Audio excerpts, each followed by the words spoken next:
Hey, Jungle Friends, Levi Lusko here. Welcome to the podcast. We are so glad to have you. I am your host today, and I am flying solo.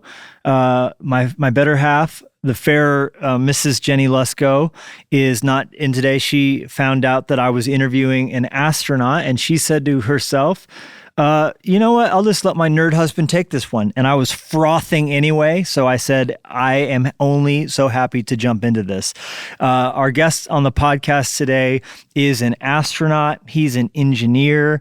He grew up as a migrant farm worker, picking strawberries and picking cucumbers and artichokes all around the California coast with his family to pay for their life. They would subsist on this, and then they would go do it all over again, spend 3 months back in Mexico, then come back to California and pick their way through the state.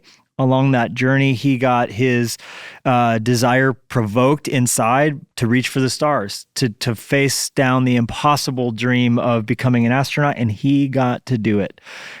His story is compelling. It's beautiful. It's amazing. We came across on Amazon Prime, of all places, this movie based on his life, where Michael Pena acts portraying José Hernandez. Michael Pena, if you don't know who that is the hilarious one in Ant-Man who tells those stories and talks very quickly. And it's just so funny. So you need to go watch this movie. You need to check the book out. But this is a great conversation with the man who the book and the movie are all about. Before we jump into the conversation, I do want to say that we are 127 days from our movement conference.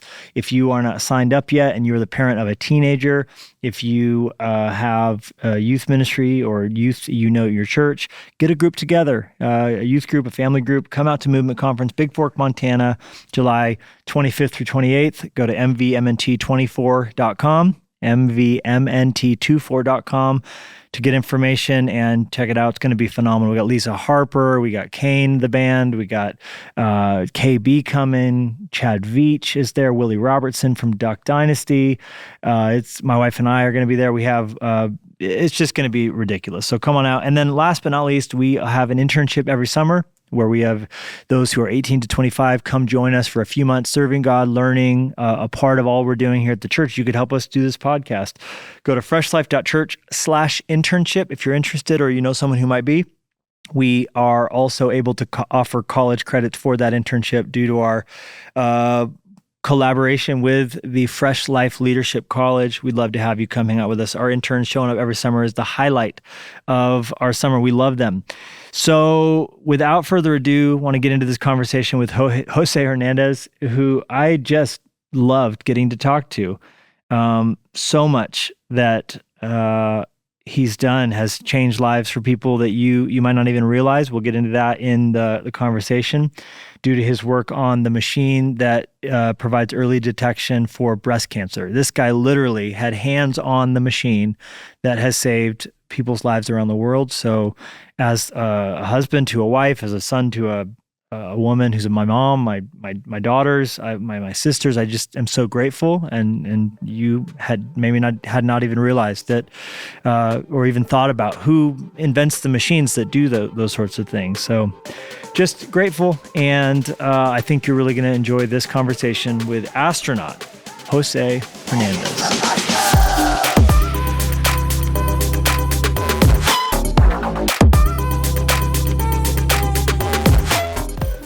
Well, José Hernandez, welcome to Hey, It's the Luskos. We are so honored to have you on the program. I'm happy to be here. And thank you very much for the invitation. And, I'm just blessed that I'm able to come and talk about my experiences to other folks. And what experiences they are. I will say I enjoyed your book very much. The movie that's been made of your life, which is called A Million Miles Away, based on your book, Reaching for the Stars, both phenomenal. I'm a space nerd, so like they're my cup of tea. But I can say all my kids, my wife, no one flinched, no one moved when we saw the film. Very touching, very powerful. So congratulations on all of it. Yes, thank you very much. I think I try to coin a phrase that I said, I hope it becomes an instant inspirational classic because I think it has all the elements of inspiring folks to reach their maximum potential. And I really wanted to capture that. I remember when I left NASA, people wanted to hear me talk about my experiences, and then they would come to me and say, you should write a book about this. And I wrote a book, and then I still kept giving conferences, and they said, I love the book, I love your conferences, but I want to tell this story to my kid, and he's 6, 7 years old. You should write a children's book. So I write a children's book, and then once I do that, the publisher comes back to me and says, well, now we want you to write a middle reader book. I said, man, how many times can I tell my story? And so I figured, how am I going to get these? How am I going to engage the middle readers? So I called a business meeting with my 5 kids, because I have 5 kids, right? And I brought them into my office and very businesslike, and I said, hey, I got a problem. They said, what's that, Dad? He says, well, I have these 2 books. I said, yeah. I said, well, I need to write a book for you guys, the middle reader. You guys are in junior high school. What would interest you in my story? And they all looked at me and they said, well, Dad, talk about your mission. And it was so obvious. So that book, From Farmworker to Astronaut, I start on the launch pad with the countdown, and I take the reader on a 14-day journey to the International Space Station as we install 7 tons of equipment inside the station and outside. But in between, I have flashbacks as to how I got there. So unbeknownst to the middle reader, I'm still preaching them the good gospel of STEM education, of planning, of setting goals, of not giving up, those type of things. And it worked out very well. And then after that happened, Hollywood comes calling and says, hey, we noticed you have a great book. We think your story is worthy of a movie. And of course, I didn't believe it. I said, no, that can't be right. And they kept insisting. And then finally, this outfit came that I really believed in, called Select Films. They produce films for the TV and for movie houses. And they had produced McFarlane USA, The Rookie, Secretariat, $1 Million Arm. So they were, the common thing so is they were the kind of the inspirational film is in their wheelhouse. Right. And it was in their wheelhouse. So I said, this is where my story belongs. And that's when I took an interest. I said, well, hey, maybe we will make the film here. And we signed up with them, and the rest is history. I mean, it's been a great ride. It's been a great story. They allowed me to be involved in it. Every aspect of the script writing, they always sent me a draft, and I gave them the feedback. They allowed me to recommend on actors, and guess who recommended Michael Pena? It was yours truly. Was it you? Yes. I recommended him, and I'm sure other people would have thought of him. Obviously, he's such a natural choice, such a great actor. But I was the first one to say, hey, Michael Pena should play me, because I loved him in The Martian. I saw him. He's so funny in The Martian. He's amazing in Ant-Man and the Wasp. He's great in Narcos. His job is phenomenal playing you. Funny story. I saw Michael Pena once. My family and I were at Disneyland, and I, over by the corn dog cart, there's like a corn dog, food truck at Disneyland. And I saw him, and he had a baseball cap on, and I was walking by, and I just, like, our eyes locked, and he saw in my eyes that I knew who he was. And I got excited. I recognized him, got excited. And he goes like this, it's the coolest thing ever. Eating a corn dog, goes like this. Shh, and just goes shh, and smiles at me. And like, I realized in that moment he was saying, like, please don't blow my cover. I'm just having a corn dog with my kids. And if you act cool, it's going to be fine. If you make a deal, you're going to ruin my day. Sure. And so we just had this like moment where I kind of like nodded, like, I got you, bro. And then we both went our ways. And it was just such a wonderful, like, I didn't get a selfie. I didn't get to talk to him, but I loved it even more because it was like this, like, I kept his secret for him moment. Yeah. And he's such a good guy. Did you get to spend a lot of time on set? Were you there for a lot of the shooting? I was there on set. Even before the movie started, he needed to interview me, of course, and get to know me. So we were Unfortunately, it was during the pandemic.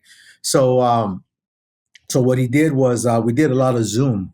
So he got a lot of my character from Zoom and did a massive pro job. I mean, he's a good actor, so he doesn't need to do a lot. I'll And you tell you guys have a shared Mexican heritage, so a lot of the culture, I would imagine, what he would understand.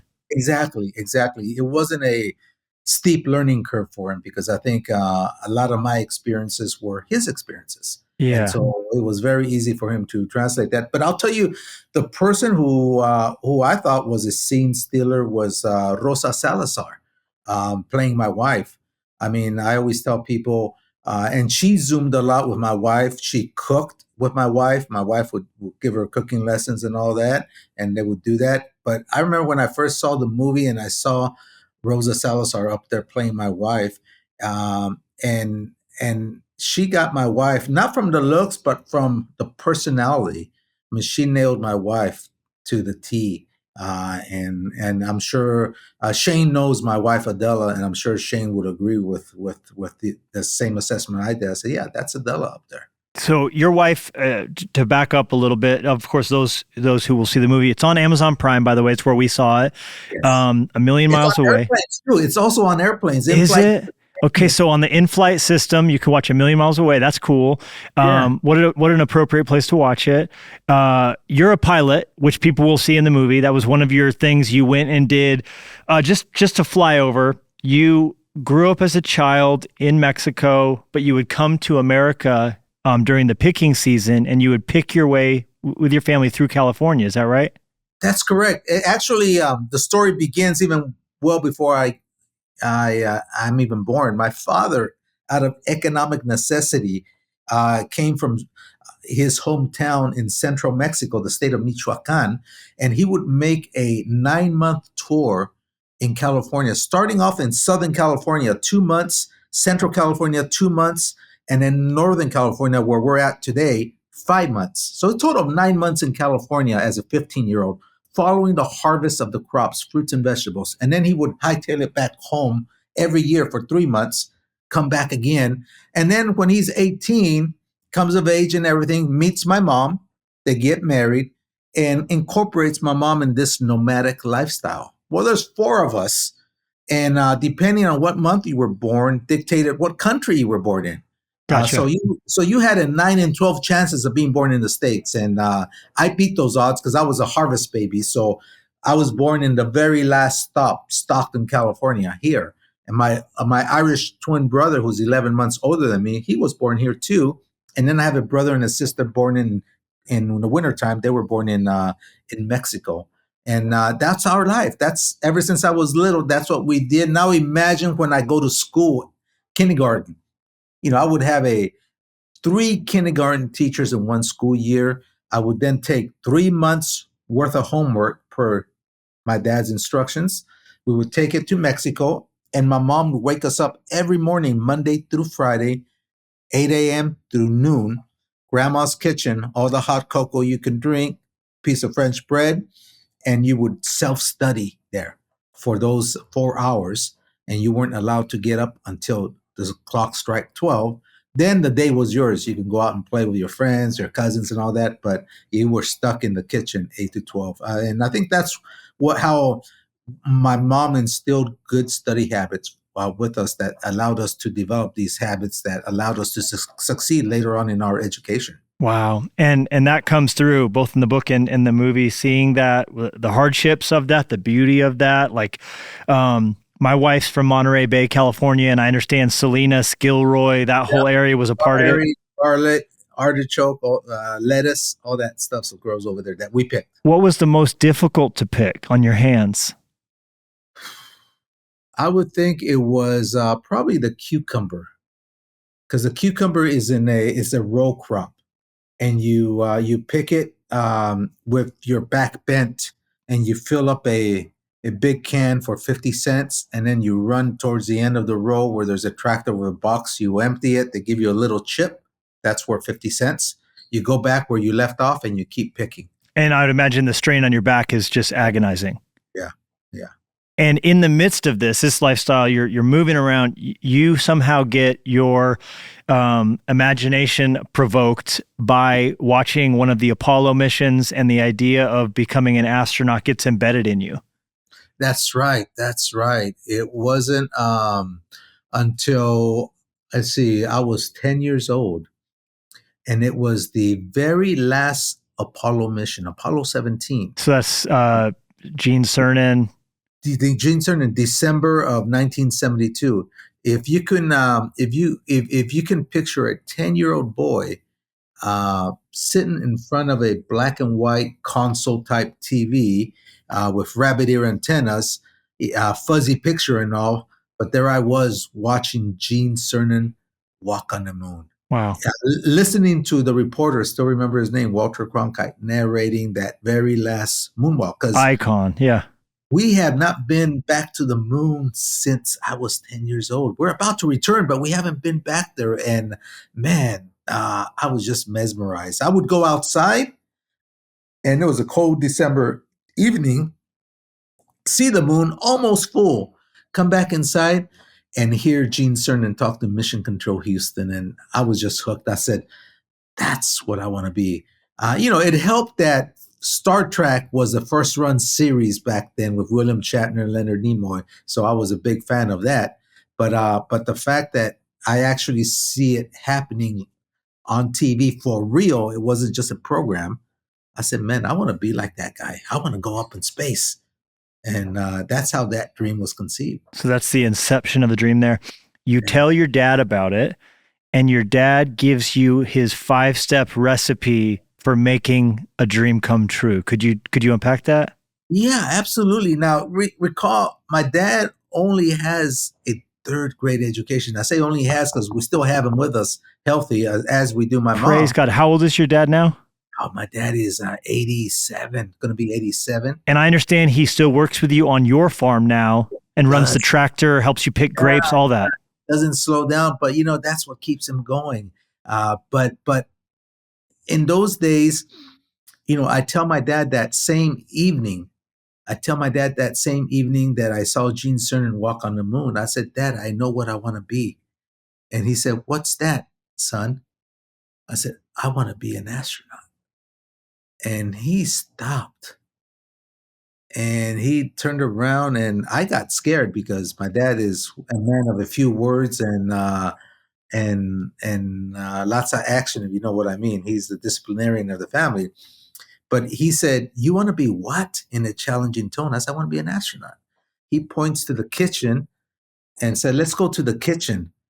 And so he sits me down, and he wasn't mad. He sat next to me and he crossed his arms and he says, what's this that you want to be an astronaut? And so he makes me justify. So I just regurgitate everything Walter Cronkite said that evening. Come on. Did you try and impersonate his voice as well? Exactly. No. I just said, Dad, I just can't believe that the moon's 250,000 miles away and that we can take humans to the surface of the moon and bring them back safe and sound, and that this is the last of the Apollo era missions. But NASA's going to build a new space vehicle, and I'm sure we're going to go back to space. I want to be part of that. And that's when he did 2 important things. First, he validates the dream. He says, I think you can do it. So he empowers me into believing that I can do it. Now, when a father says that to a 10-year-old, 10-year-old's going to buy that concept. Because if my dad says I can do it, by golly, I can do it. But he doesn't stop there. He says, you really want to do this? Is follow this 5-ingredient recipe. He says, define your purpose in life. Recognize how far you are from that purpose. Draw yourself a roadmap so you know how to get there. Prepare yourself according to the challenge you picked. And develop a work ethic second to none. He says, you mix that up, that's the recipe to succeed. Now, I added 6th ingredient, which is perseverance, because NASA rejected me not once, not twice, or 3 or 4 times. It was 11 times. It wasn't until the 12th time that I got invited to the 19th class of U.S. NASA astronauts. Oh my gosh. Okay, so perseverance is needed, a little stick with itness. Your dad's amazing.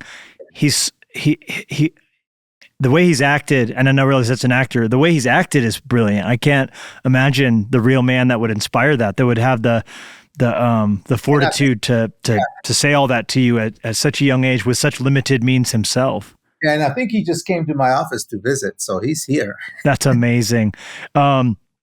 So 11 rejections, and I understand after the 6th rejection, you almost gave up completely, right? Yeah. Yeah. After the 6th rejection, no one likes rejection. And I certainly don't like rejection. And I was down and out and ready to give up. And it wasn't until my wife gave me the best pep talk anyone can give me that she says, you can't give up on your dream. She says, if you give up, you're the one that gives up. I know you'll never become an astronaut. And you know you'll never become an astronaut. But you're always going to wonder what if. And that's going to gnaw at you, and you're going to become bitter at life. She says, you need to take this to the end. And she said something that resonated with me at the very end. She said, I don't know what they have, meaning the people that were getting selected. I don't know what they have that you don't have. And that's when she walked away. I said, I don't know either. Maybe I should find out. So I took a deep dive into everybody's curriculum and pretty much found out people that were getting selected were pilots, and I wasn't a pilot. So I invested in myself and became a pilot. People that were getting selected were scuba dive rated. I wasn't a scuba diver. So every weekend I would drive to Monterey Bay, and I became basic certified, advanced certified, master rated scuba rescue. I want to make sure NASA knew I knew how to scuba dive. And then I think the big differentiator in all this was when there was an opportunity to work in the nuclear nonproliferation arena.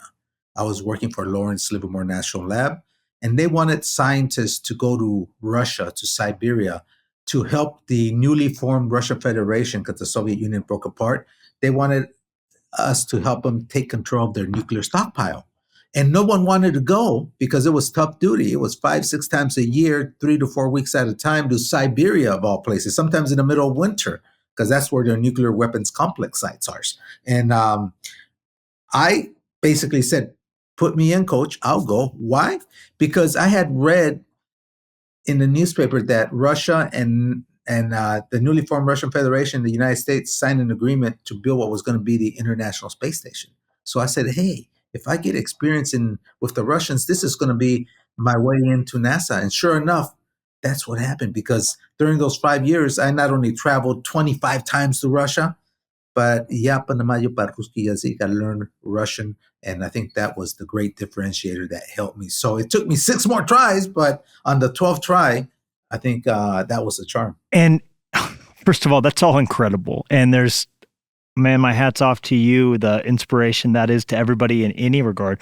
Because it would be amazing if after 6, you almost quit. She gave you great pep talks, you rallied, and then 7th was it. But no, you kept getting rejections, and kept building yourself up in the meantime, making yourself more desirable to them. And I just think that's amazing. And in the movie, each of the rejections is a whole year till you can try again. Is that right? It's a year or sometimes 2 years. One time it was 4 years. The very last time it was 4 years. Between the 11th and 12th, it was 4 years. They didn't select for 4 years. So the gap between your initial application and your acceptance letter is how long? It's about 17 years. 17 years of rejection, and you persisted. And that's the reason that as I refer to you, I get to say Astronaut José Hernandez. And I mean, that's just amazing. And I think about not only your parents and their sacrifice, but I also think about the impact of your teacher, Mrs. Young, who was instrumental in fostering the seed that originally was planted in your heart. Is that right? That's correct. Miss Young, remember when we used to move around? At our last stop, I was in the 2nd grade, and my dad asked us to get 3 months of homework, as is customary, because it was November. We were going to be gone for 3 months. And I asked Miss Young, and she said, I'm going to come home and talk to your parents. And she convinced my parents that we needed to stay in one place. This is so amazing that you're interviewing me today, or we're talking today, because first of all, my dad's outside the room here, and in about a half hour, Miss Young's daughter is going to come to my office. We're going to have lunch. Oh my gosh. So it's amazing. See, I keep in touch with everybody, and So Miss Young said, "Hey, you guys need to quit moving around. So your son's bright. He's special. He has something on his life.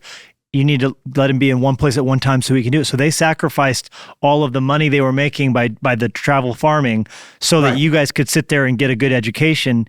And otherwise, this would have been a very different trajectory. Right. There was a reason why we moved around, is to look for work. In farm work, it's seasonal. So staying in one place actually made our our socioeconomic situation worse, because those winters were long and pretty. I had my share of just rice and beans and salsa.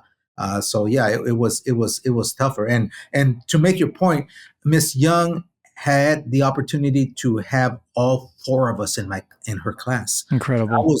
I was the fourth one in my family, and all my siblings did well. It wasn't just the fact that she pinpointed and said it's Jose that's special. I think she realized that all the kids demonstrated good aptitude and were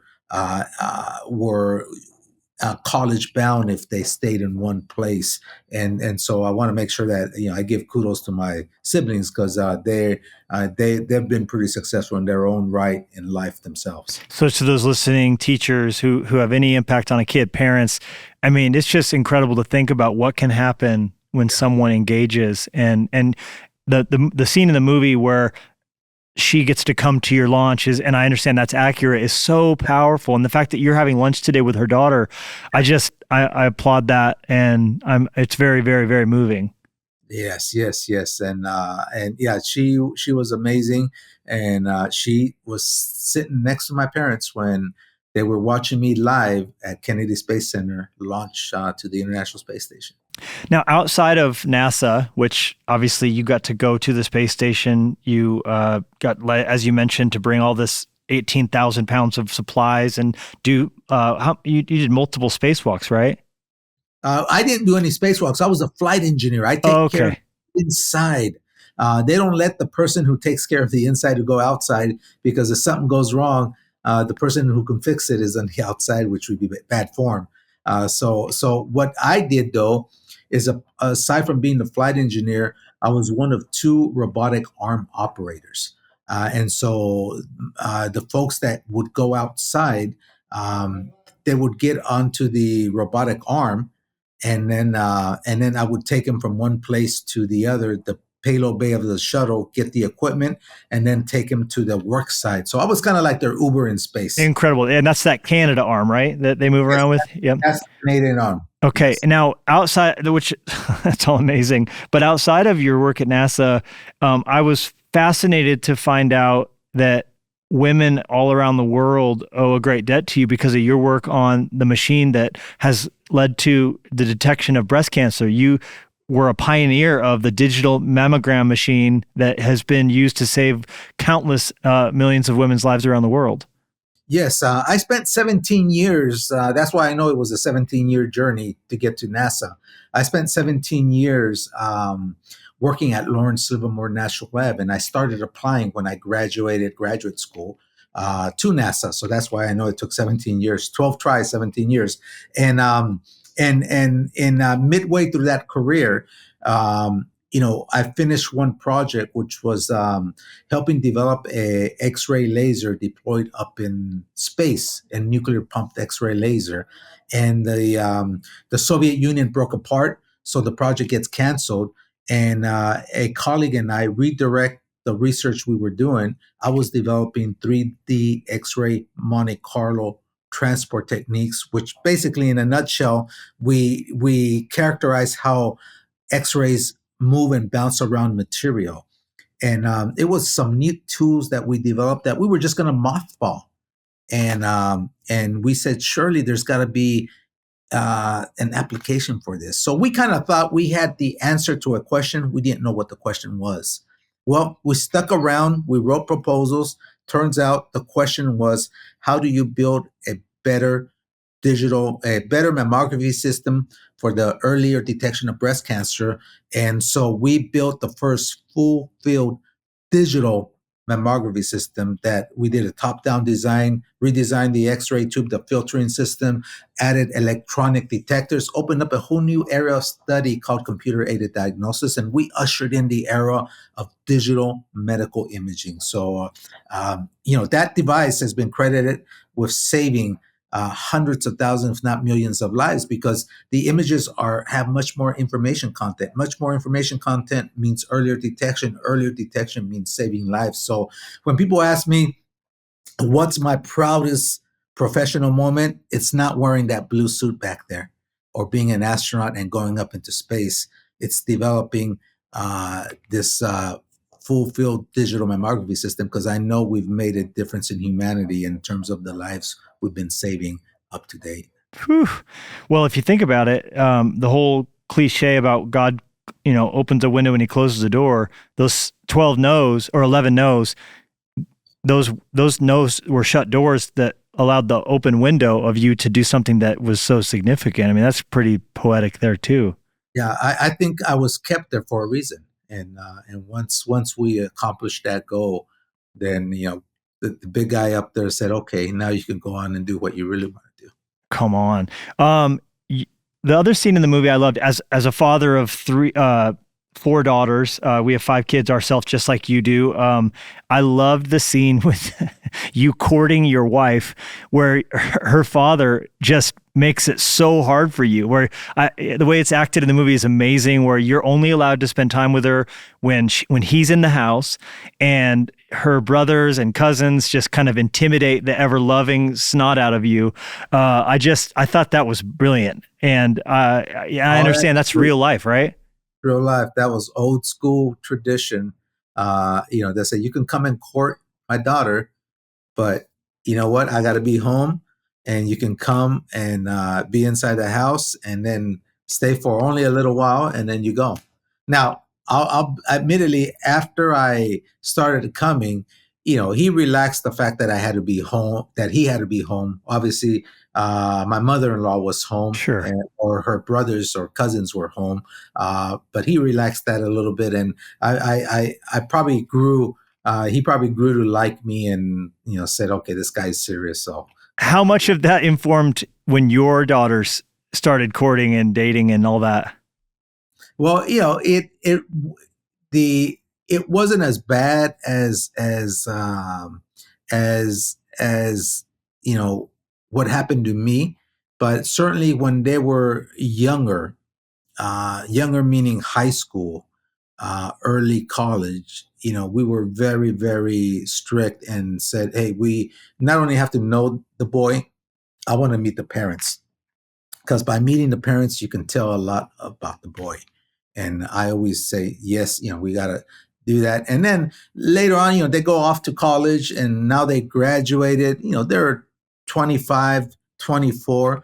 Now I trust their judgment, because they were raised with the values that, we gave them, and they have some good values. So I know they're going to make good decisions. They have boyfriends. They're good kids. The boys are good kids from what I've seen of them. All graduate from college, and it's very respectful, coming from good families. So I'm happy with what decisions they're making. Okay, well, that's amazing. And I have to at least ask a couple just kind of nerd space questions before we let you go here. Takeoff or re-entry, which was more violent? Which was more scary? By far, takeoff, because you go from 0 to 17,500 miles an hour in 8.5 minutes. And you're basically on an exploding bomb that's exploding in a controlled fashion, because you got hundreds of thousands of combustible material right below you. You've got a bomb below you that's exploding in a controlled fashion. Coming back home, it's kind of anticlimactic, because you start coming home over the Pacific, and it's about a 40-minute ordeal. It's about I sort of like to compare it to a very bumpy Southwest flight over the Rockies. That's the atmosphere, coming through the atmosphere in the shuttles, that like that? Yeah, it's buffeting and But you're rock. seeing flames out the window, right? Well, you see an orange glow. You don't see the flames. You see an orange hue, and it's only for a while. And then once you get deep down enough where the air gets even more denser, it cools off, and then it just becomes a plane ride. It's a And then it's a glider, right? Yeah. glider. You only got one chance at landing this puppy, and You can't circle and give it another shot.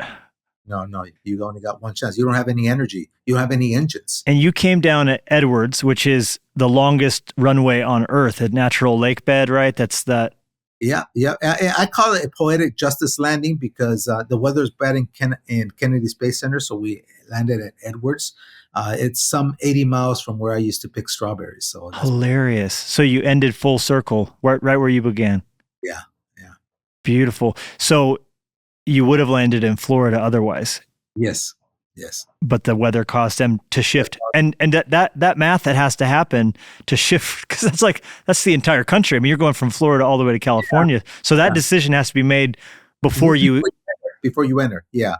And then you got your GPCs, general purpose computers, they'll do the trajectory for you and tell you how long of a burn to do and when to do it, those type of things. So incredible. What about, as you think about, obviously you were inspired by Gene Cernan taking off in a Saturn V, going to the moon, The Last Man on the Moon, which is a great documentary as well, by the way. Any of the glory days era of if you could fly in a Mercury mission or a Gemini mission or an Apollo mission, which would you insert yourself in if you could go back and step into one of the boots of any of the missions previous? I think any of the Apollo 11 through 17 I would go on. Even 13? Perhaps with the exception of 13, because I really want to step on the moon. So I think I would have done all of them. That would be one of them. What about any existing, rocket or anything that's right now going? Do you have any interest in flying on a Falcon or one of the Blue Origin or? Well, given my choice, I would do Artemis because I know we're going back to the moon with Artemis, right? So that's the one I would do. But hey, I wait for the call of Jeff Bezos, Elon Musk, or Richard Branson. If they need some help for an experienced astronaut, giddy up. I'm here. They can call me up and I'm there because I would love to return back into space. The only reason why I didn't go back then was because they retired the Space Shuttle fleet upon my return from my mission. And the only flights available back then were flying with the Russians. And so you had to train extensively in Russia, years of training in Russia before you even went up. Once you went up, you go up for 6 months and then you go on the road for 6 months. So easily it's about 4 years where you're going to be gone from your home 85% of the time. And I have 5 kids and they were their teenage years back then. And I thought that was too high of a risk, too big of a price to pay. I did not want to risk the future of my kids. And my wife was doing a great job up to that point. But at that age, you need both parents there to keep them on the straight and narrow. And I'm glad I did because, those 5 kids, the oldest one has a PhD from Purdue in aerospace engineering. And guess what he wants to be when he grows up? My girls all graduated college. One even has a master's in data science. And my youngest one, the last one in college, he's in his 3rd year mechanical engineering. So I'm pretty happy with the way things have turned out. I mean, and that's a credit to your father's sacrifice, who I want to get you going so you can go have some time with him. But that's amazing to think about what his sacrifice set you up to do, what and your wife's sacrifice. I mean, she sacrificed her dream of a restaurant so you could pursue the NASA thing. Yeah. And she's the real hero. She's the hero of the whole story. I mean, I made sure the movie portrayed that. And it comes through. It does come through, your admiration for her. Well, Jose, I'm a fan of you, of your work, of your life. Beautiful. I encourage everyone to read the book, Reaching for the Stars, which is also available. We've learned today as a kid's book. Is it by the same title? It's The Boy Who Touched the Stars. The Boy Who Touched the Stars is a kid's book. Then there's the young readers version, which is called From Farmworker to Astronaut. From Farmworker to Astronaut. Then the general trade book is called Reaching for the Stars. The movie is A Million Miles Away, which your next movie night, make this the thing. And then if you're on a plane listening to this, then go in your in-flight system and watch it. Wow. Jose, you're amazing. It was a real joy to talk to you today. Hey, the pleasure is mine. Thank you very much for the opportunity to be here. It's an honor to be here with you guys. And I just want to say, everyone who's looking and listening to us, a big hello, and, follow that 6-ingredient recipe, because I think we all have goals and objectives in life. If you apply those principles, I'll make you the same guarantee my father made me, and you too can reach for your own stars. Don't stop on 6. Keep going. Love it. All right, brother. Thanks a lot for your time. Thank you very much. Appreciate it. Thank you so much for listening. Be sure to swing by levilusko.com and jennielusko.com to see what's going on in our world. And make sure to subscribe so you don't miss a single episode. And in the meantime, we would love to connect with you on social media. Jennie and Levi Lusko, out.